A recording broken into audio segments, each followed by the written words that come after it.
해외축구 오늘 네이션스 4경기 포함해가지고 여러 이제 나라들 컵 경기 해가지고 총 10경기인데 분석 한번 들어가 보도록 하겠습니다. 네이션스 먼저 간단하게 좀 갈게요.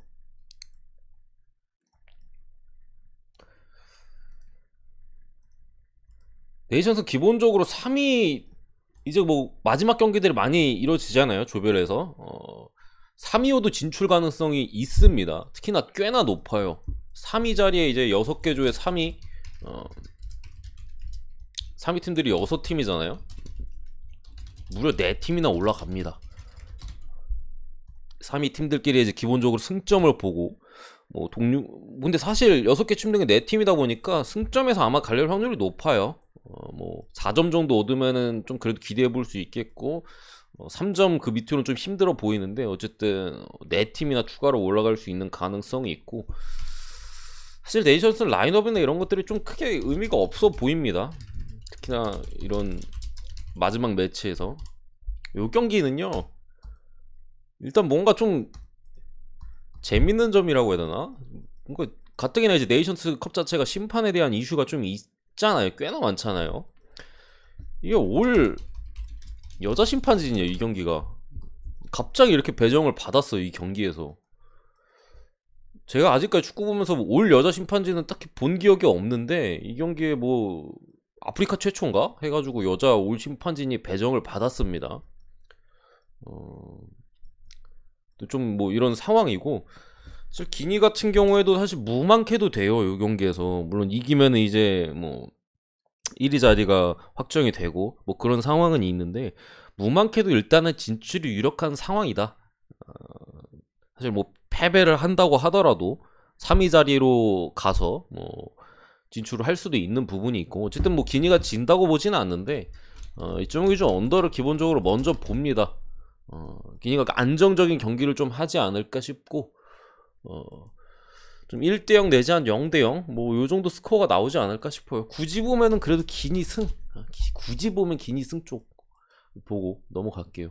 근데 이게 뭐 저도 뭐 올 여자 심판 보는 그냥 이 경기에 대한 데이터를 찾아보다가 발견을 했어요. 뭐 타이틀에 이제 거하게 이제 걸려 있더라고요. 뭐 최초로 뭐 올 여자 심판이 배정을 받았다 이러면서 들어가니까 뭐 그런 내용이 있어가지고 가져오긴 했는데 어쨌든 심판에 대한 이슈가 아프리카 네이션스 컵에 있잖아요.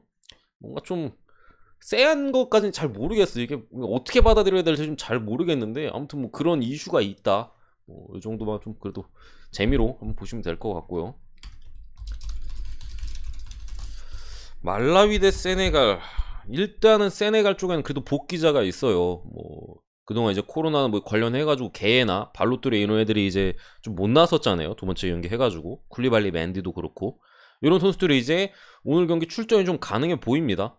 쿨리발리 맨디도 훈련 복귀한 것 같고 개나 발로토레 음성을 받았어요. 그러다 보니까 세네갈이 오늘 같은 경우는 거의 뭐 풀전력으로 나올 가능성이 좀 있어 보이고 음, 음, 말라위 같은 경우가 어떻게든 이거 비겨가지고 아까 말씀드린 그 3위 진출 자격을 좀 노릴 것 같아요. 사실 세네갈 상대로 역배를 만들어내긴 제가 볼 때는 불가능하다고 생각을 하고요.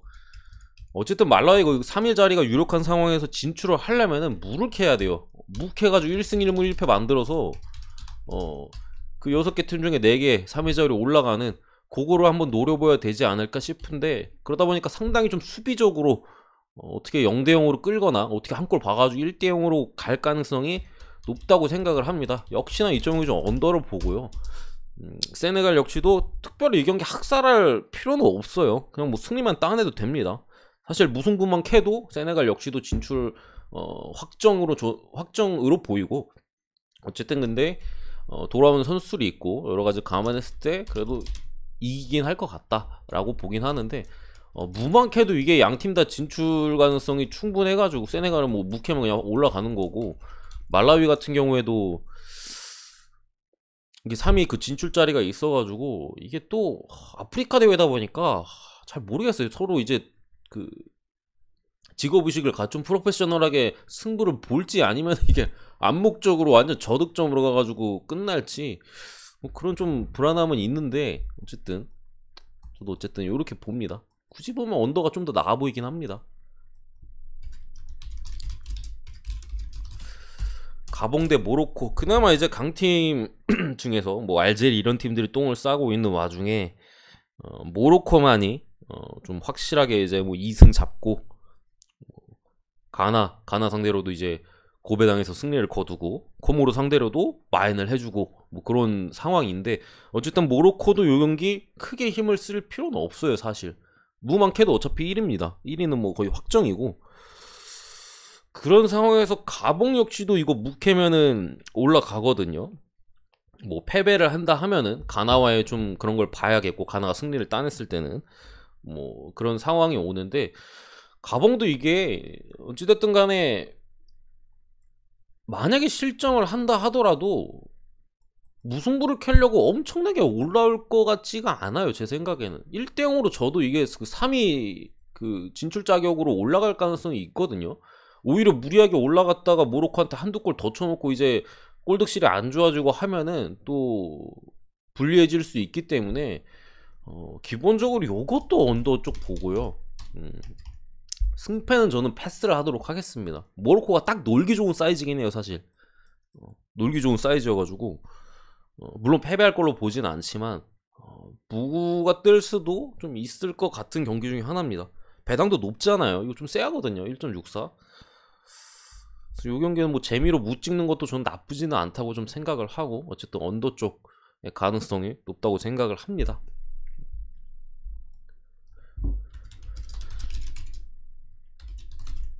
그리고 마지막 경기 가나 대 코모로인데, 가나 같은 경우에는 일단은 뭐 아직까지 승리가 없어요. 첫 경기 이제 모로코한테 1대0 졌고, 두 번째 경기 가봉한테 1대1 무승부.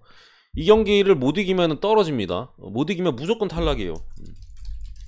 가나는 3위 그 가능성도 없어요. 사실상 승리가 없기 때문에 3위 자리 그걸 노린다 하더라도, 코모로가 물론 2패여서 이 경기 비기면 가나가 3위예요. 2무 1패로.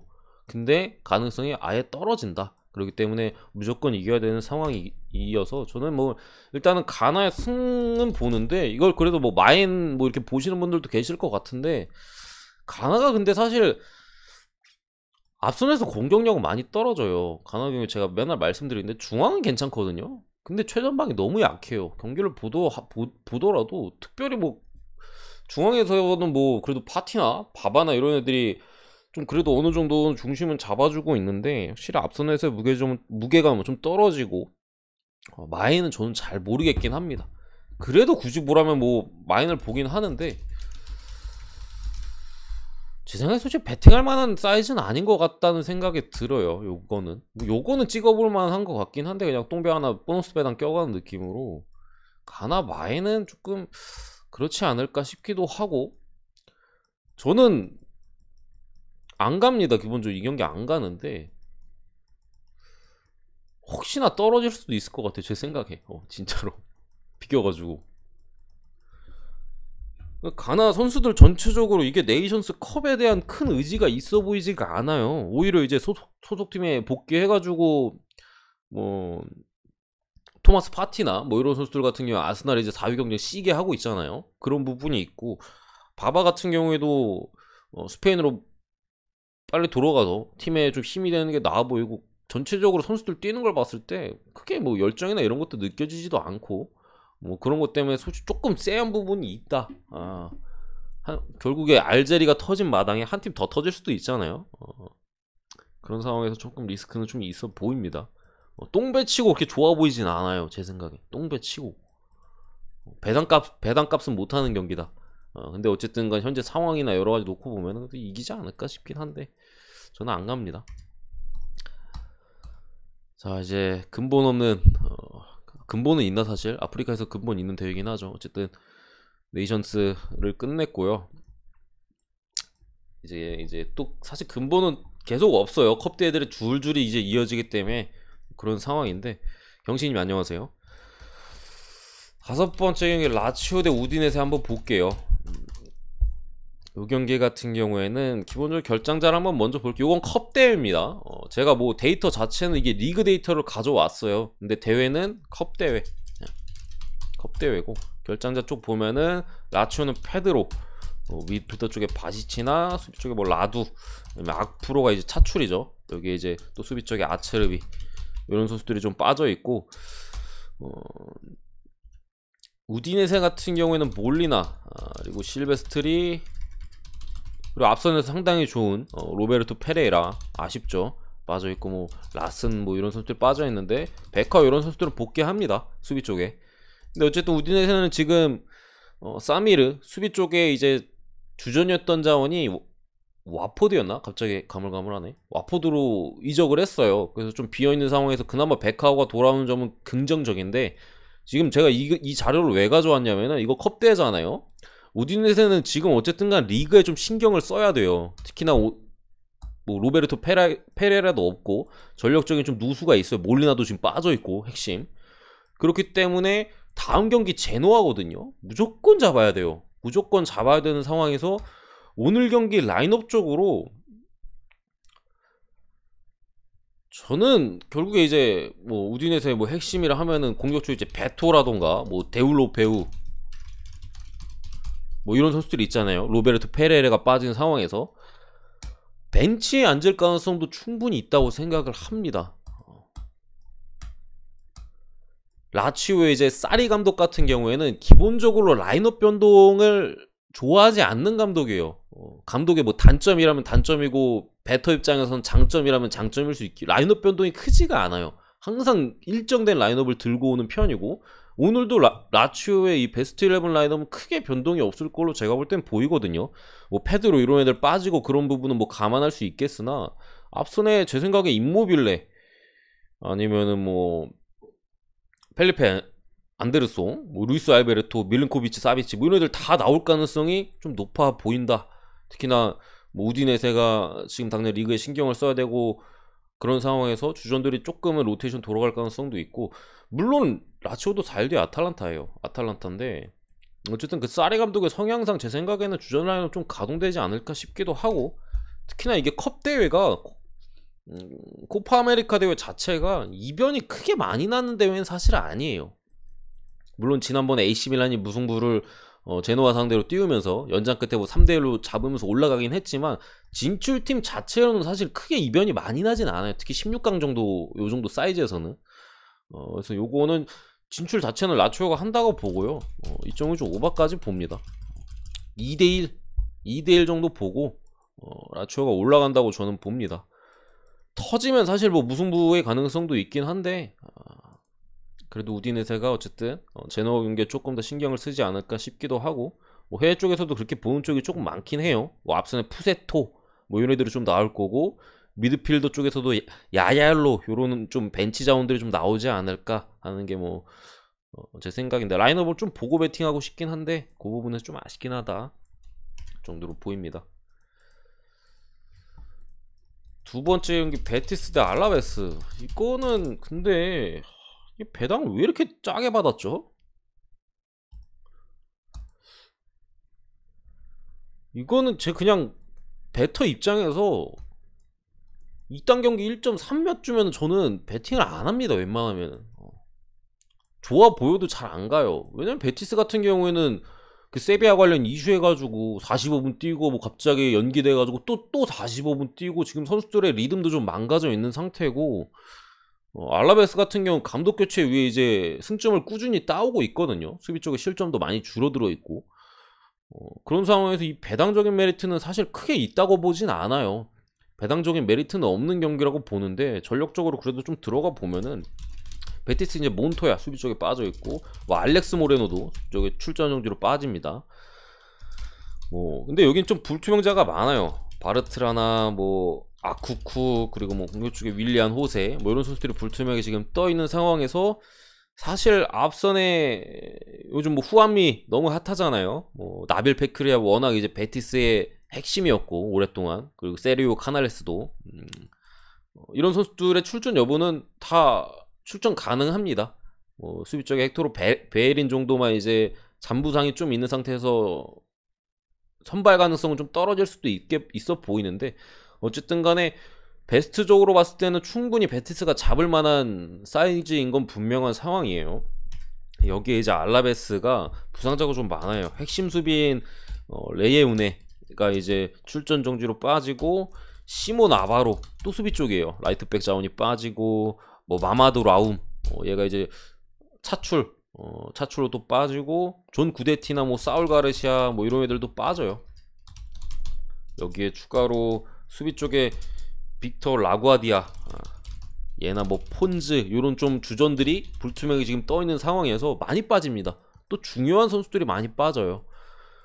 빠질 가능성에 대해서도 있고, 그러다 보니까 전력적으로는 당연히 이게 베티스 쪽을 보는 게 맞는데, 아무리 생각해도 이게 1.3대 받을 경기인가 싶긴 하네요. 경기 치른 지 이틀도 안 됐는데 1.3대는 좀 너무했다 싶긴 하거든요. 1. 최소 4.5 4.5 정도가 제가 볼 땐 적당해 보고, 4.5 내지 한 5, 요 정도가 그나마 좀 받을 만한 경기가 아닌가 싶은데, 아니면 뭐 베티스 관중 무서워가지고 알라베스가 뭐 제대로 경기를 못 뛴다고 농담입니다. 어쨌든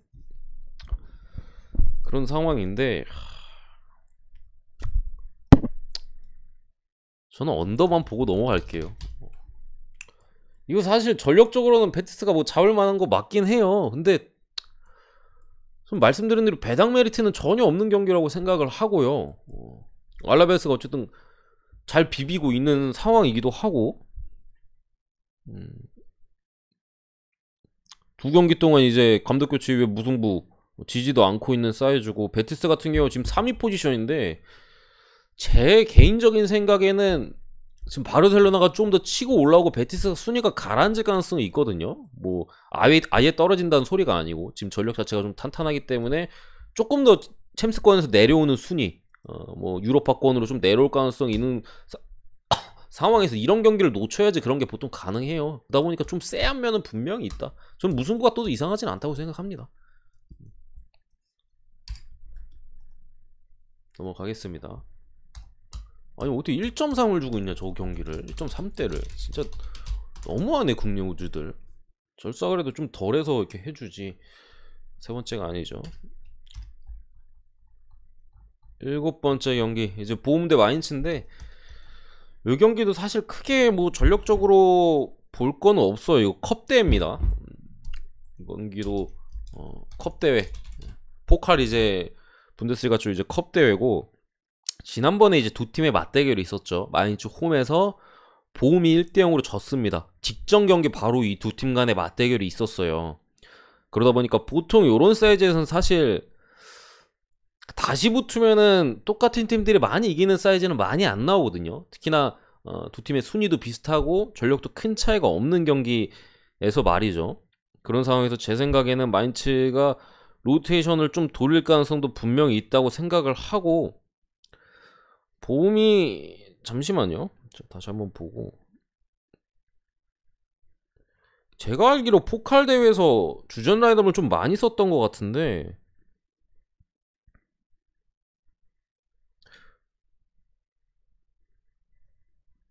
그래서 이상하게 보험이 포칼 대회에 신경을 좀 주전들을 많이 써요. 대체로 보면은 공격적인 자원들도 그렇고 주전들을 좀 많이 쓰는 부분이 있고, 마인츠는 어쨌든 간 로테이션 여부가 돌아갈 가능성이 저는 있다고 생각을 해요. 결국에 한 1.2군 대 한 1.3, 4군? 그 전체적인 이제 두 팀의 전력적인 부분을 감안했을 때 보험이 조금 더 가진 것들을 많이 꺼낼 가능성이 있다. 라인업적으로 좀 더 100%에 가까운 마인츠와 비교했을 때 라인업을 꺼낼 가능성도 있고, 어쨌든 두 팀의 지난 맞대결에서 마인츠가 홈에서 1대0으로 잡았다는 점 여러 가지 봤을 때 이거는 그냥 배터의 그런 특성상 반대 프렌을 주면은 반대 프렌을 보는 게 맞습니다. 특별히 어렵게 생각하거나 뭐 딥하게 분석할 거 없이 보험 프렌을 줬으면 그냥 보험 프렌을 보는 게 맞다고 저는 생각을 하고요. 이 정도 좀 언더까지 봅니다. 1대0 내지 한 뭐 1대1 무가 뜰 수도 있고 뭐 그렇게 생각합니다. 어렵게 생각할 만한 경기는 아니다. 그냥 찍는다면은 저렇게 찍는 게 맞다 라고 말씀을 드리는 거고, 그 다음에 이제 브라이튼 대 첼시인데, 자꾸 이렇게 정리하고, 이 경기는 사실 전술가들의 대결이에요. 두 팀의 어떤 전력 뭐 이런 부분도 중요할 수 있겠으나, 그레이엄 포터 감독과 이제 갑자기 첼시 감독 이름이 기억 안 나네. 투엘 감독 간에 이제 전술적으로 상당히 높은 수준의 매치가 제가 볼 땐 될 걸로 보이는데 결장자 쪽을 먼저 볼게요. 브라이튼은 은베프 빠져있고 핵심 비수마가 차출, 수비 쪽에 더피가 빠져있고 수비 쪽에 덩크가, 랄라나가 불투명 요런 사이즈인데, 이게 불투명이어가지고 사실 근데 제 생각에 나올 가능성이 좀 높다고 생각을 하고 일단은 지워볼게요. 이 정도가 이제 좀 빠지는 걸로 보이고, 첼시 같은 경우는 벤치렐, 리스 제임스, 뭐 찰로바, 맨디가 차출, 수비 쪽에 크리스텐센이 불투명한 요 정도로 이제 보여요. 어쨌든 간에 브라이튼 같은 경우 지금 비수마가 빠진 상황에서 중원에서의 공백이 조금 아쉬운 상황이라고 볼 수 있겠고, 첼시는 벤치렐, 리스 제임스 별거 아닌 그냥 수비 쪽 자원이라고 보실 수도 있는데, 뭐 제 영상을 많이 보신 분들 같은 경우에는 이 두 선수의 공백이 엄청나게 크다는 걸 아실 거예요. 거의 제가 볼 땐 첼시에서 가장 중요한 선수입니다. 조르준이 제외하고, 조르준이 빼면은 뭐 첼시에서 가장 지금 중요한 선수 두 선수가 빠져 있다. 이러다 보니까 첼시가 어쨌든 간에 사실 고민은 있어요. 3백을 투엘 감독이 이제 쓰면서, 왜냐면 수비적인 안정감 때문에 쓰는데, 이 두 선수가 없을 때 공격력은 확실히 첼시가 사이드 쪽에서 많이 떨어져요. 왜냐면은 뭐 마르코스 알론소나 확실히 이제 느리고, 아니면 뭐 아스필리쿠에타 같은 경우에도 나이가 많이 들었잖아요. 속도나 체력적인 면에서 많이 떨어질 수밖에 없다. 그런 부분에 있어서 첼시가 중간중간에 뭐 공격력적인 문제를 드러내면서, 뭐 울버햄튼전도 0대0 무슨 뭐 그런 경기들이 중간중간 한 번씩 나오는 문제가 있는 상황이고, 브라이튼 같은 경우에는 전체적으로 좀 앞선에서 득점력의 문제긴 해요. 득점에서의 좀 순도가 왔다 갔다 한다. 최근에는 뭐 그나마 조금 터졌던 경기들이 있는데, 전체적으로 봤을 때는 분명히 그 문제는 시즌 끝까지 제가 볼 때 안고 갈 걸로 보이고, 이 경기도 사실 라인업을 보고 배팅하는 게 제일 좋거든요. 저는 요거 첼시가 뽀백으로 돌아설 수도 있겠다라는 생각이 들어요, 오늘 경기 같은 경우에. 그러니까 어쨌든 계속해서 3백에서 이 벤치렐과 리스 제임스의 공백이 크게 드러나고 있어요. 거의 뭐 마르코스 알론소 같은 경우에는 너무 아쉬운 모습을 계속해서 좀 보여주고 있고, 그러다 보니까 조금 더 공격적으로 잘 돌아갈 수 있는 뽀백을 쓸 수 있는데, 뽀백을 쓰면 수비는 털릴 겁니다. 쉽게 생각하면은 지금 우리가 알고 있는 첼시가 3백이고요. 옛날에 램파드 시절 있죠. 그때 첼시가 뽀백이에요. 쉽게 생각하면은 그때 램파드 시절은 첼시가 이제 골도 많이 먹고 뭐 요런 축구를 했잖아요. 득점도 좀 많았었고. 근데 오늘 경기 같은 경우에는 뽀백으로 좀 돌아갈 가능성이 있는데, 그거에 대해서는 일단 뭐 라인업을 체크가 불가능하니까 넘어가고, 어쨌든 요 경기에는 저는 그런 전술적인 매치는 사실 라인업 확인이 제일 중요해요. 전술가들의 대결이니까 라인업 딱 보면 얘가 무슨 생각으로 나왔구나 대충 보이거든요. 근데 확인을 못하니까 주력으로 찍을 만한 경기는 아니라고 생각하고, 저는 이쪽 기준 일단 오바를 봅니다. 일단 첼시의 맨디가 빠졌던 부분도 조금 브라이튼 입장에서는 득점하는데 어려움이 있는 브라이튼 입장에서는 다행이라고 볼 수가 있겠고, 어쨌든 브라이튼이 강팀 상대로 대체로 대결을 할 때 내려앉지 않아요. 이 그레엄 포터 감독이 뭐 자기만의 그게 있는지 결코 잘 내려앉는 축구를 안 합니다. 원정에서도 맞불을 놨어요. 첼시 원정에서도. 그때 당시에도 이제 데니웰 백이 마지막에 극적인 헤딩골 넣으면서 이제 1대1 무승부를 기록했었는데, 사실 오바가 나서도 그때 당시에도 크게 이상한 경기는 아니었고, 오늘 경기도 생각보단 좀 재밌는 경기가 좀 되지 않을까 싶고, 득점만 좀 그래도 어느 정도 터져준다면 충분히 뭐 오바가 나올 걸로 보입니다. 맨디가 빠졌기 때문에 오바를 봅니다. 오늘 경기에서는 오바가 좀 나올 가능성이 높지 않을까 보고, 승패는 어려운데 저는 요렇게 봅니다. 첼시 승에 대한 메리트는 제가 볼 때 없어 보여요. 1.6대 배당 치고는 그렇게 좋아 보이지 않거든요. 왜냐면은 브라이튼이 상당히 이제 전술적으로 좋은 잘 갖춰진 팀이고, 특히나 강팀 상대로도 잘 비비고, 그에 따라서 좋은 감독이 있기 때문에, 그런 상황에서 첼시 같은 경우도 지금 일정이 상당히 빡빡하잖아요. 브라이튼도 마찬가지긴 하지만 첼시도 그런 모습이고, 화력적으로 감안했을 때도 벤치렐이나 뭐 리스 제임스가 빠져있는 부분에 있어서 그런 부분이 있기 때문에 뭐 이 경기 무승부 찍어도 저는 이상하지 않다 생각합니다. 캬대니 무승부 무비린드라고 말씀하셨는데 무승부 전혀 이상하지 않아요. 제가 이거 햄물을 본 거는 2대1 승리를 본 건데 사실 오바 쪽도 그런 면에서 불안함은 있어요. 1대1 무관화도 이상하지 않습니다. 똑같이 지난 맞대결과 똑같은 스코어가 나와도 이상하지 않습니다. 근데 어쨌든 간에 저는 브라이튼이 미드필더 쪽에서 남벌님 말씀하시네. 그러니까 미드필더 쪽에서 경백이 있어요 지금. 비수마가 빠져있고 랄라나가 어쨌든 좀 불투명, 그러니까 요런 사이즈가 분명히 있기 때문에 더군다나 뎁스면에서도 어쨌든 간에 첼시가 앞서잖아요. 브라이튼이 이제 미드필더 쪽에 뎁스가 이제 비수마가 빠진 상황에서 뎁스가 크지 넓지도 않고 일정의 팍팍한 상황에서 첼시가 근소하게 좀 낮다고 본 겁니다. 남벌님 그 부분을 참고해서 제가 첼시 무를 봤어요. 이게 사실 일주일 경기였으면은 저는 브라이튼 프렌을 봤을 거예요. 근데 이게 일정이 빡빡하고 그런 부분이 있기 때문에 첼시가 그래도 뎁스면에서 더 좋고 한 골 정도는 더 넣어가지고 이기지 않을까 이렇게 생각을 합니다. 2대1 정도. 브라이튼은 상당히 좋은 팀입니다. 상당히 좋은 팀이에요. 어느 팀을 만나도 꿀릴 만한 팀은 아닙니다. 득점에 있어서 확실한 스트라이커가 없다 보니까 뭐랄까 오히려 약팀 상대로 이제 물을 많이 캐는데 경기력이나 이제 팀의 전술적인 유연함 이런 걸로 봤을 때는 제 생각에는 아예 강팀들을 제외하고 그 밑에 웨스트햄이 있잖아요. 그 다음이 브라이튼이에요. 엄청나게 좋은 팀이에요 기본적으로. 그 다음에 유벤투스 대 삼프도리아. 이거 유벤투스 무조건 이깁니다 제가 볼 때는. 이렇게 말해놓고 못 이기면은 상당히 이제 난처할 수는 있겠죠 제가. 근데 어쨌든 간에 이 경기는 사실 이변의 사이즈가 제가 볼 땐 거의 안 보여요. 거의 컵 대회라는 거, 무승부가 떠도 연장 가서 유벤투스가 이길 수도 있다라는 거, 그거 말고는 딱히 안 보입니다. 왜냐면은 사프도리 같은 경우 기본적으로 이탈자가 좀 있거든요. 중앙 쪽에 이제 아드리엔 실바가 이제 돈벌로 떠났어요. 돈벌로 이제 중동으로 갔나?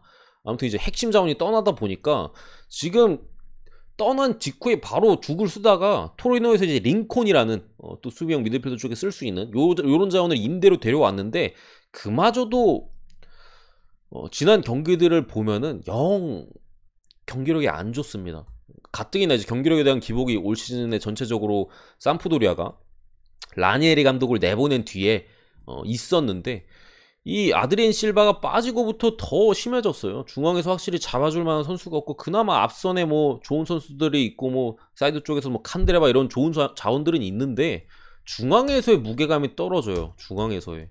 근데 유벤투스는 반면에 물론 앞선에 이제 모라타나 이런 애들이 뭐 디발라의 컨디션 이슈도 있고 좀 떨어지는 부분은 있는데 중앙은 확실히 유벤투스가 강하거든요.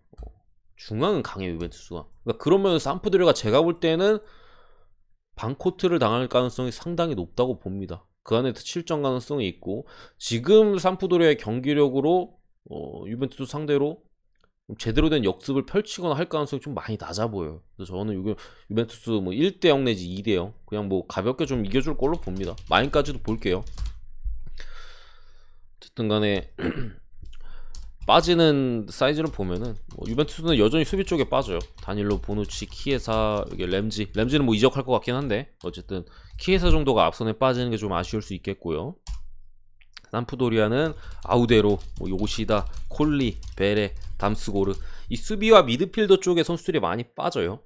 특히나 이제 어쨌든 유벤투스 상대로 이제 버텨야 되는데 요시다나 콜리 같은 이제 수비 쪽 자원들도 빠지고 베레 가뜩이나 이제 미드필더 자원에서 제가 아까 말씀드렸잖아요. 아드리엔 실바 이런 애들 나가면서 좀 숫자는 많은데 약해요. 그런 느낌이에요. 쓸 수 있는 자원은 그래도 좀 있거든요. 삼프도리아가. 근데 그 선수 개개인면을 능력치를 봤을 땐 좀 많이 떨어집니다. 그 최전방과 최후방에 비해서 중앙에서 이제 퀄리티가 많이 떨어진다. 유벤투스 중앙이 강하고 그러다 보니까 뭐 쉽게 이겨줄 걸로 봅니다. 마인까지 보는 겁니다. 네, 마인까지 보는 거예요.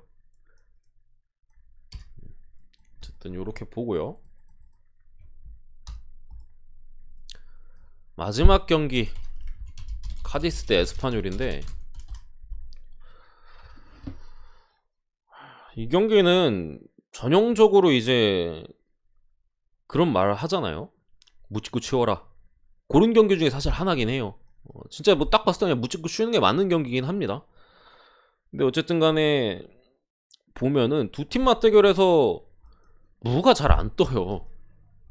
제가 뭐 사실 저도 이런 데이터가 없었으면 그냥 무 찍고 치울 만한 경기다, 무 언더 볼게 하고 넘어갔을 것 같은데 무가 잘 안 뜹니다. 둘이 붙으면 승패가 웬만하면 갈려요. 물론 이제 두 팀이 컵 대회에서 좀 많이 붙었고 그런 부분은 좀 감안할 수 있겠으나 어쨌든 간에 아니면 또 그동안 안 떴으니 오늘 뜬다 뭐 이렇게 생각하실 수도 있어요. 그럴 수 있는데 어쨌든 안 떴던 부분 최근에 계속 맞대결에서 승패가 갈렸던 부분에서 조금은 뭐 좀 쎄한 부분이 없지 않아 좀 있을 수 있겠고, 어쨌든 빠진 선수들 보면은 뭐 호세마리, 가리도나 뭐 이런 들이 빠지고 마우로나 로자노 상당히 이제 중요 자원이 지금 불투명에 떠 있어요. 공격 쪽에 카디스 같은 경우, 에스파뇰은 뭐 미드필더 쪽에 이제 바레나, 수비 쪽에 페드로사 출전 전지로 빠지고, 로페즈, 뭐 에레라가 불투명 이런 사이즈인데 로자노의 출전 여부도 사실 확인할 수가 없고, 뭐 로자노가 있어야 그나마 카디스 공격이 어떻게 좀 되거나 한 골이라도 좀 넣을 텐데 그런 부분에서 또 잘 모르겠고, 카디스가 아직까지 홈승이 없긴 한데 에스파뇰 원정에서 못하긴 하거든요. 특히나 이게 두 감독 간의 상성이 그래도 조금 있어요. 지금 카디스 감독이 새로 왔잖아요. 에스파뇰 감독 상대로 전승이에요. 감독 간의 그런 상성이 좀 있긴 합니다. 거기에 무가 좀 안 뜬다 뭐 이런 데이터, 이런 거로 봤을 때 소액으로 카디스 역배도 좀 찔러볼 수도 있겠다라는 생각이 들어요. 물론 이건 완전 데이터적인 부분이고 사실 감독이 뭐 당장 이 팀에서 붙은 것도 아니고 과거 소속팀에, 과거 자기가 지휘했던 팀에서 붙은 거잖아요. 그러다 보니까 의미가 좀 떨어지는 부분은 분명히 있어요. 그러니까 이 데이터의 신뢰도, 중요도가 떨어지는 부분은 있는데 어찌됐든 간에 이런 데이터적으로 봤을 때 뭐 역배를 소액으로 좀 찔러볼 만한 사이즈도 좀 있어 보이고, 저는 어쨌든 간에 카디스 프렌 쪽을 봅니다. 프렌 쪽을 보고 언더를 봅니다. 저득점을 좀 가지 않을까 싶고, 뭐 1대0 내지 1대1 정도가 나오지 않을까 싶긴 한데, 뭐 에스파뇰 이겨도 이상한 경기는 아닙니다. 이런 똥대똥 경기는 어쨌든 원정에서의 좀 약점이라든가 뭐 이런 좋아 보이진 않습니다. 딱 말씀드릴게요. 이거 혹시나 많이 가실 것 같아서 말씀드리면 좋아 보이진 않아요. 3경기 연속 득점이 없어요, 카디스가. 아무리 이게 에스파뇰이 안 좋다 해도 3경기 연속 득점이 없어요. 꼴찌팀이고, 꼴찌팀 프렌을 좋아 보인다고 생각하시면 절대 안 돼요. 지난번에 칼리아리 프렌 이런 건 제가 강등권임에도 엄청 좋아 보인다, 오늘 경기 중에 제일 좋아 보인다 이런 식으로 말씀드렸잖아요. 그럴 때는 이제 다 이유가 있어서인데 이런 경기는 뭐 특별히 큰 이유도 없어요. 뭐 로자노도 못 나올 수도 있는 거고, 그렇다고 에스파뇰이 아예 뭐 빠지는 선수가 엄청 많은 것도 아니고, 굳이 보면 이런 느낌입니다. 혹시나 뭐 이거 축 잡고 돌리실 분이 계실까봐 요런 정도 여기까지는 말씀드릴게요. 어쨌든 간에 제 해축구 10경기 분석은 여기까지고요. 구독과 좋아요 한 번씩 부탁드리고 감사합니다.